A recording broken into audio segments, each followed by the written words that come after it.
안녕하세요. 이해광입니다. 오늘이 한국 날짜로 2월 1일이고요. 아직 월가는 1월 말이죠.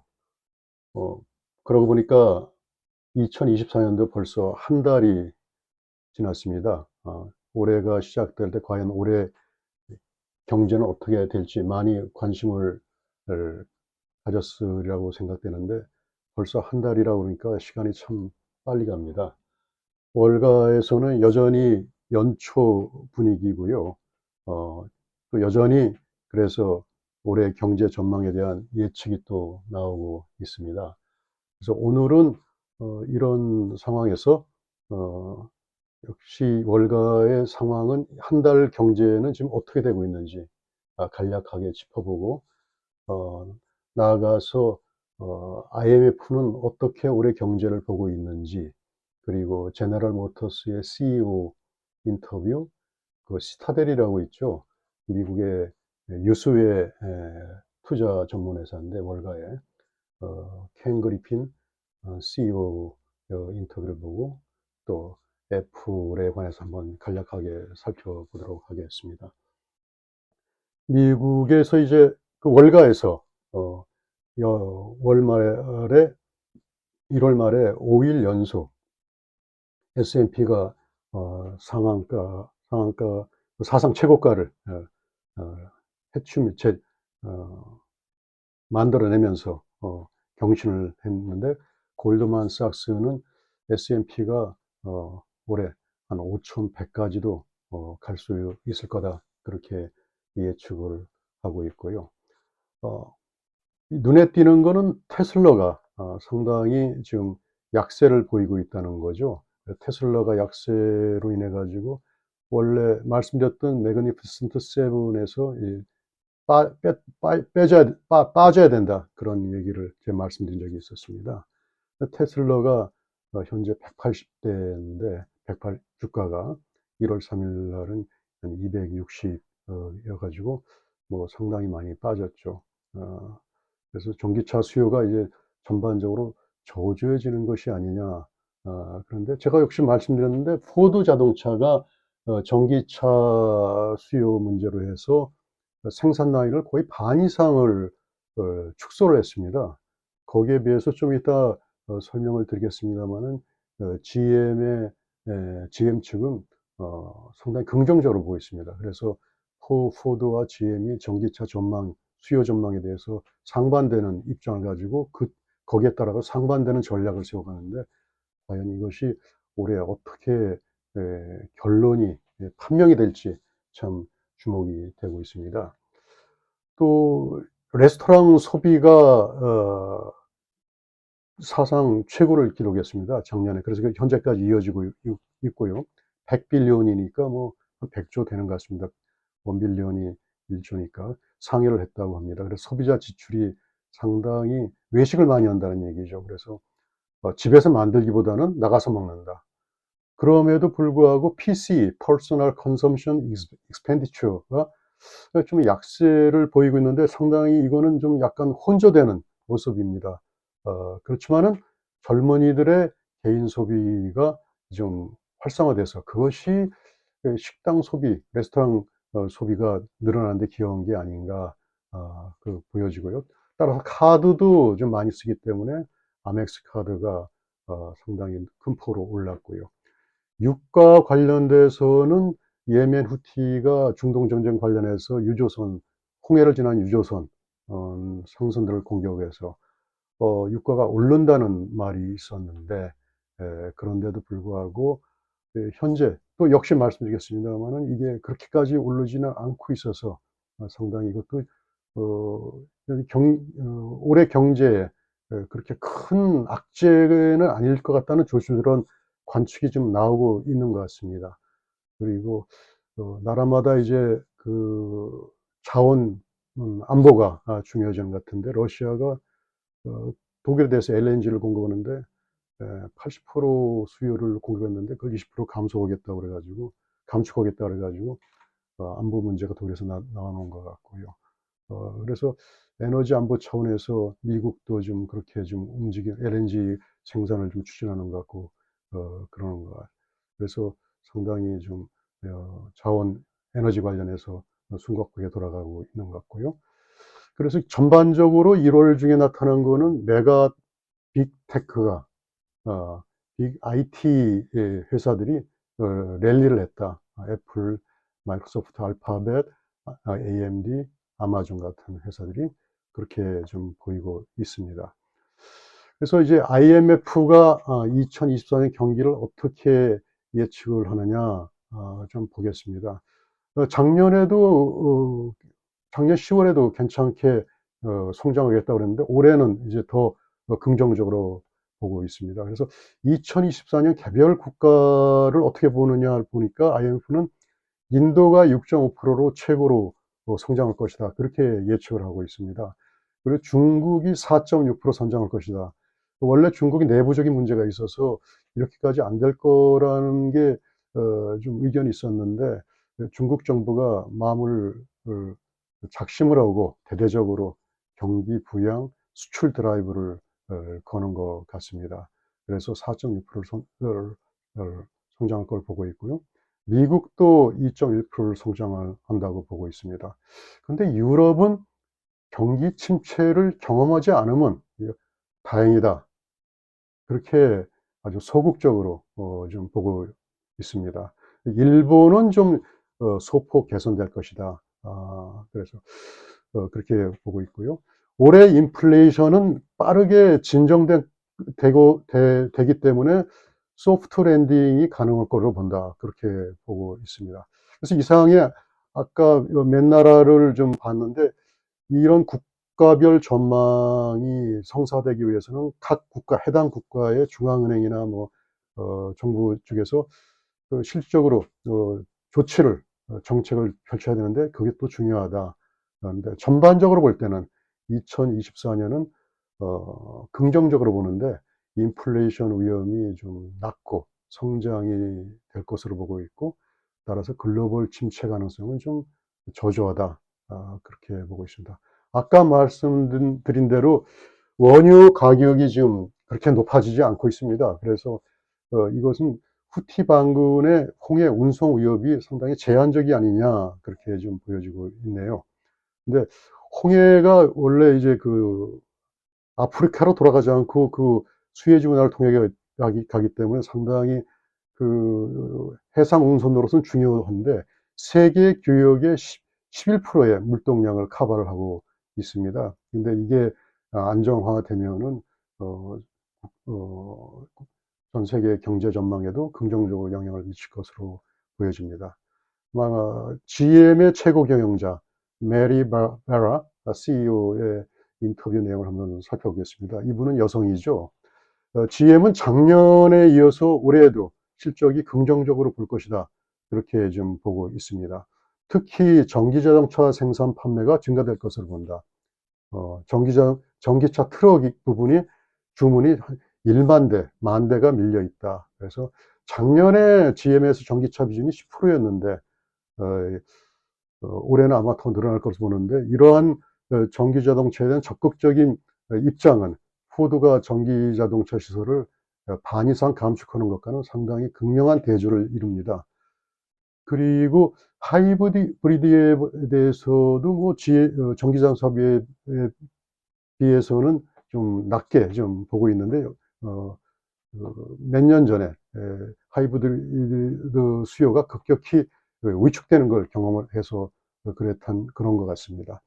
전반적으로 GM의 입장으로 볼 때는 2024년 올해부터 한 35년까지 전기자동차가 이제 수요가 늘 것으로 보고 여기에 적극적으로 대처하겠다 그런 입장인데 여기에 대해서 약간의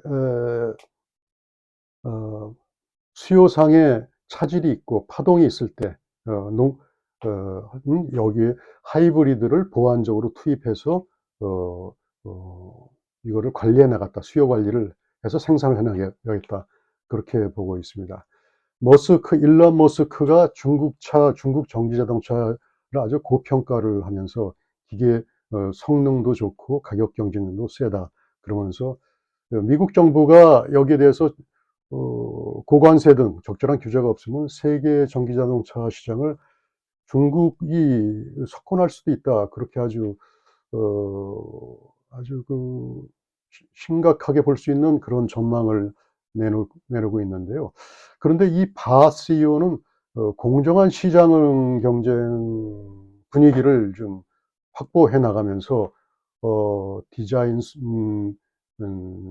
도 개선하고 개발하고 성능도 좋은 성능으로 해서 좋은 제품의 전기자동차를 내세우면은 뭐 극복할 수 있지 않겠느냐. 극히 원론적이고 긍정적인 입장을 보이고 있습니다.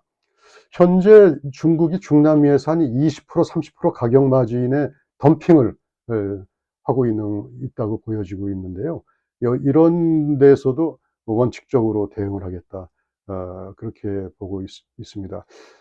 바 CEO는 중국 시장을 평가하는데 전기 자동차와 관련해서 GM은 중국 시장에서 어 내연기관과 함께 상당한 이익을 실현했다. 그러면서 앞으로도 전기 자동차 회사들이 여러 회사들이 이제 진출하고 뭐 새로 신설되고 그럴 수 있겠으나 서로 선의의 경쟁을 하면은 상생할 수 있지 않겠느냐.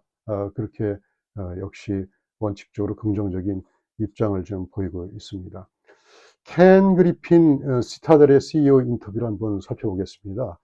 시타델은 미국의 유수의 투자 전문 회사죠. 일반인들의 연금도 아주 체계적으로 관리해 주는 서비스를 하는 회사고요.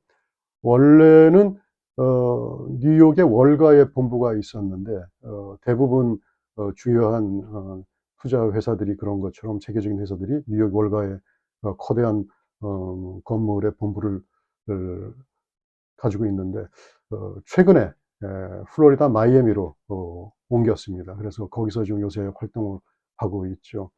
이분은 2024년 경제 전망을 실업률이 감소할 것이다. 그러니까 월급 받는 사람들이 많아진다. 소비가 높아진다. 그런 얘기죠. 그리고 GDP 경제 몸짓이 커진다.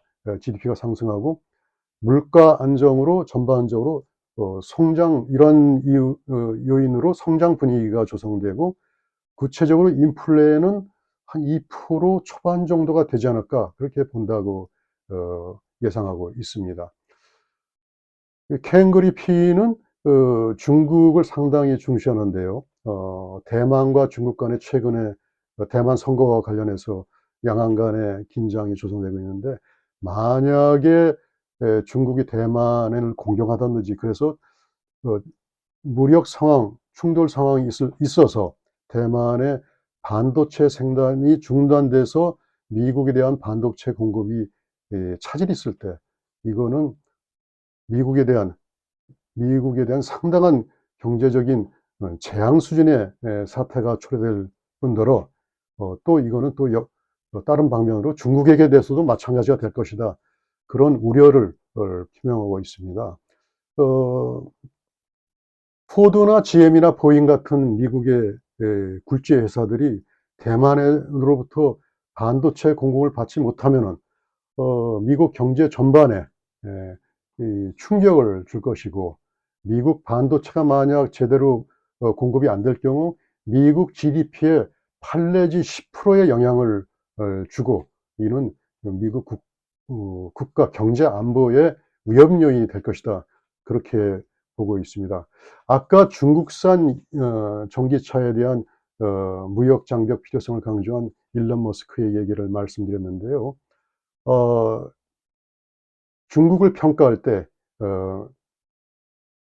켄 그리핀도 전기 자동차가 상당히 우세하다. 그걸 인정하고 반도체도 만만치가 않고 컨슈머 일렉트로닉스 소비재 전자 업체도 우세하다는 것을 강점으로 중국의 강점으로 들고 있습니다. 그래서 중국이 인구가 14억이고 스템이라고 그러죠. 사이언스, 테크놀로지, 엔지니어, 매스매틱스 이 중요한 IT 유관 기술 분야, 첨단 기술 분야의 기술 인력이 매년 미국의 4배 정도의 인력이 배출되고 있기 때문에 이런 강점을 가진 중국을 무시할 수 없다.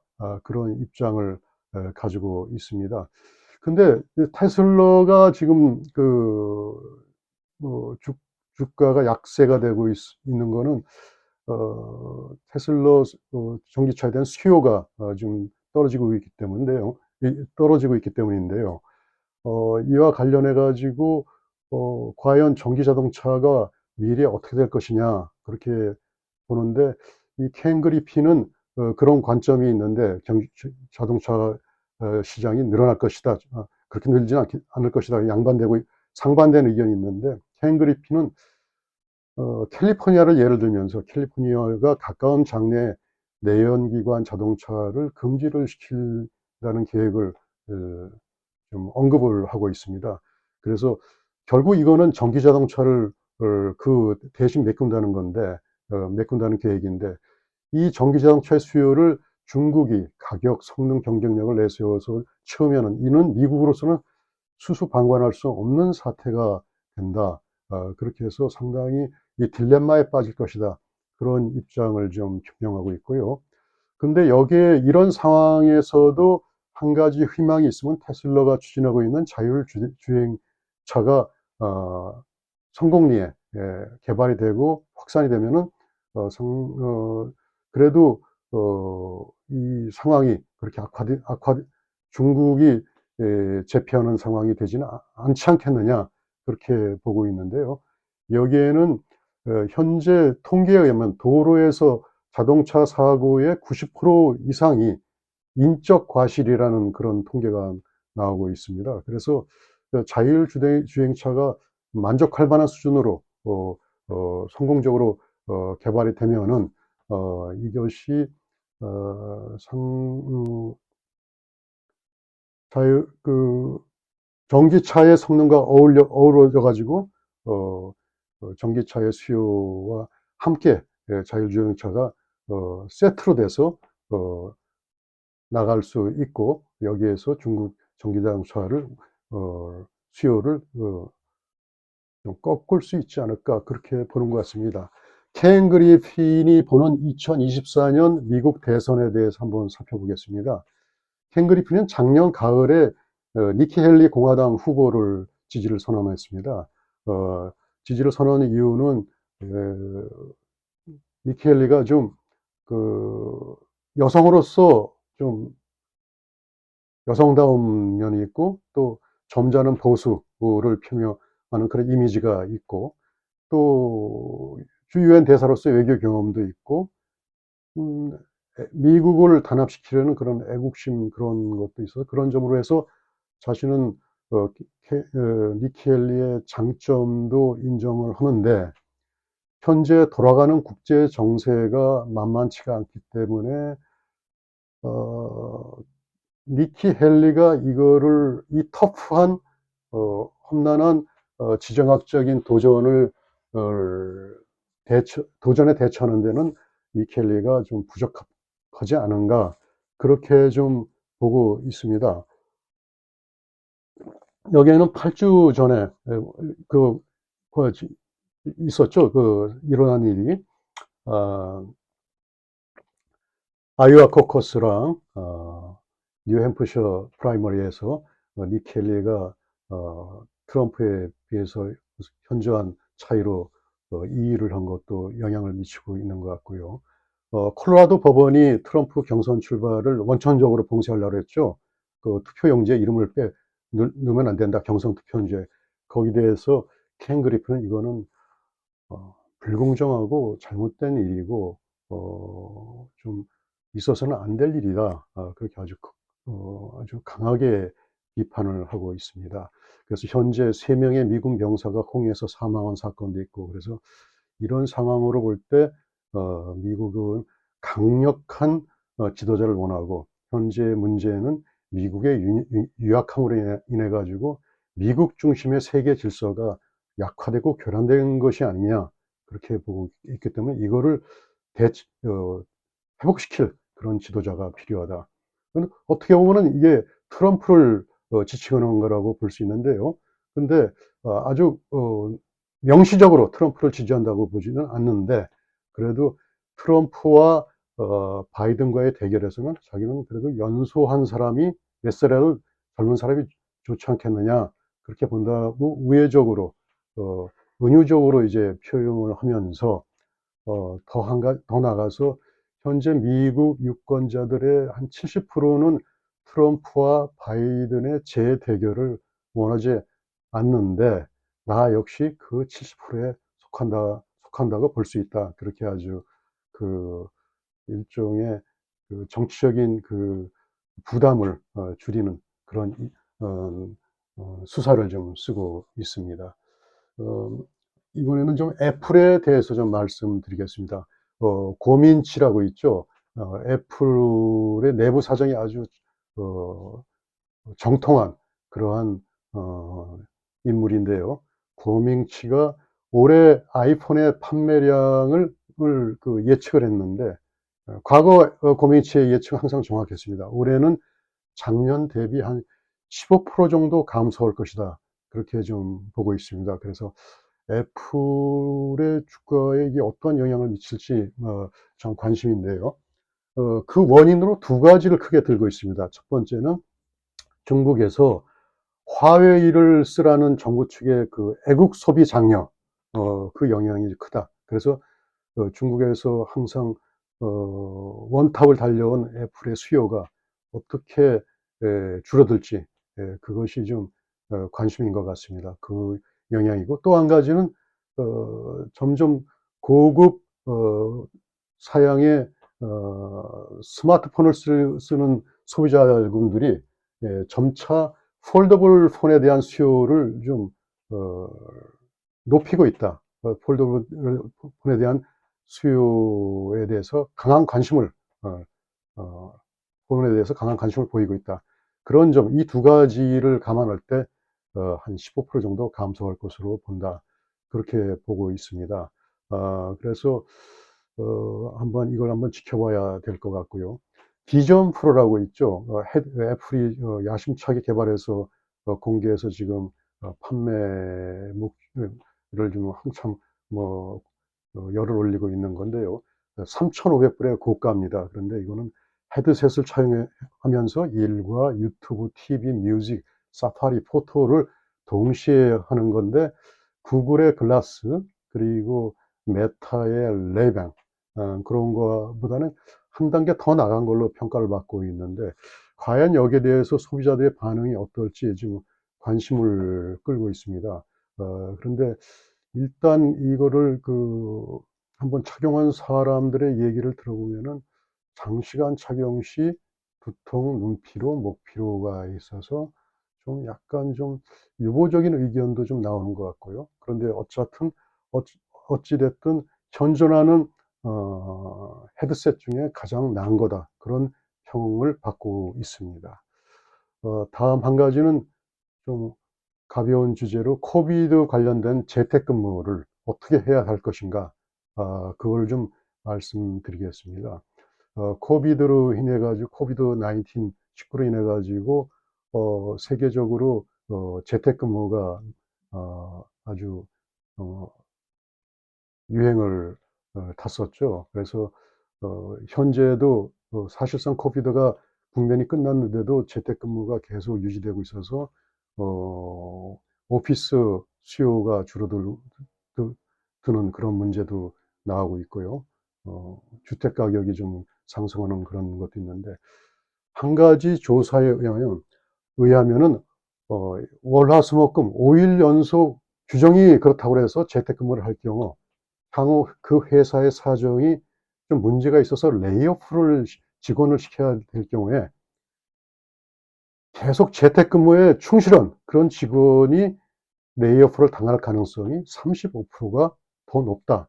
그런 조사가 나왔습니다. 그래서 일반적으로 볼 때 회사의 CEO들은 직원들이 금요일 날은 재택근무하는 거는 금요일이니까 휴식과 연계되고, 토요일, 일요일, 그래서 이 일을 하는데, 주중 내내 규정에 규정을 내세우면서 재택근무하는 거는 좀 그렇게 선뜻 달갑게 보지는 않는다. 그 CEO들은 항상 직원들을 눈에 보기를 원하고 소재 파악을 하기를 원하는데, 통상적으로 사무실에 나오지도 않고 보지도 못하고 이름도 잘 기억하지 못하는 직원들을 나중에 어느 직원인가를 해고해야 될 때, 레이오프를 시켜야 될 때는 이런 직원들을 해고하는데 심리적으로 용이하다. 그런 조사가 좀 나왔습니다. 그래서 여러분들 모두께서 재택근무를 하실 때 이 점은 좀 감안을 하시는 게 그래도 뭐 낫지 않는가, 그런 생각이 들어서 하나 좀 추가해서 말씀드렸습니다. 오늘은 여기까지 말씀드리겠습니다. 다음에 또 찾아뵙겠습니다. 안녕히 계세요.